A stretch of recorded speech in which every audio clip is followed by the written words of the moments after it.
होली खेले पुड़िया में रंग ले ले।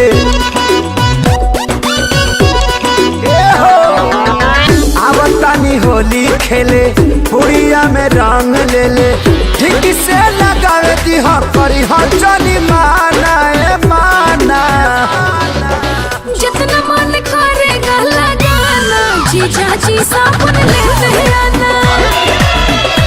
रंगवा डाली के खुदे धुलवाना जीजा जी साबुन लेते आना।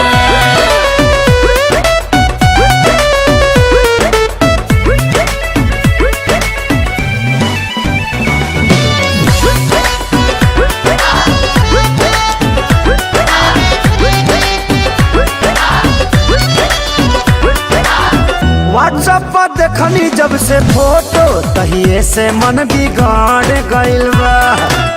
भगवा चढ़ वाला बावे कुछ दिन अभी से नासा चढ़ गइल बा।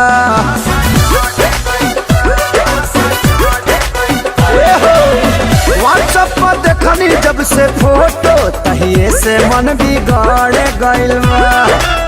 भगवा चढ़े वाला बावे कुछ दिन अभी से नासा चढ़ गइल बा। आइए ना जल्दी जीजा आप ही का वेट है।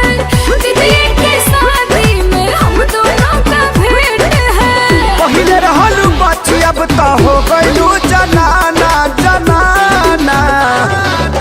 जितना मन करेगा लगाना जीजा जी साबुन लेते आना।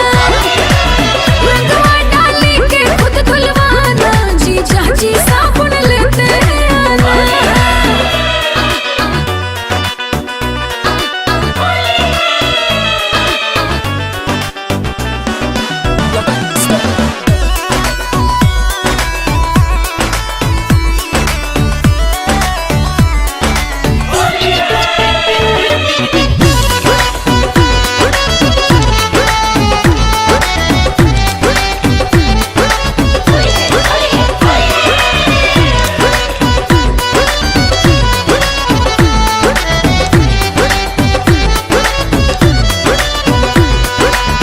बड़ी हजानी दीदिया के खबर पलान ना तो फेल हो जाई।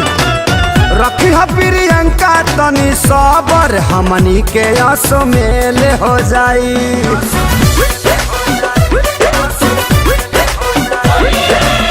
बड़ी हजानी दीदिया के खबर पलान ना तो फेल हो जाई। रखी है प्रियंका तनी सबर हमनी के आसो मेल हो जाई। आइए खेसारी जीजा राज नहीं खोलूंगी। प्यारे आजाद सामने हाथी से ना बोलूंगी। दिन भर खेल के रंगवा संग ही नहाना नहाना। सोनू देवरवा को ले आना जीजा जी साबुन लेते हैं।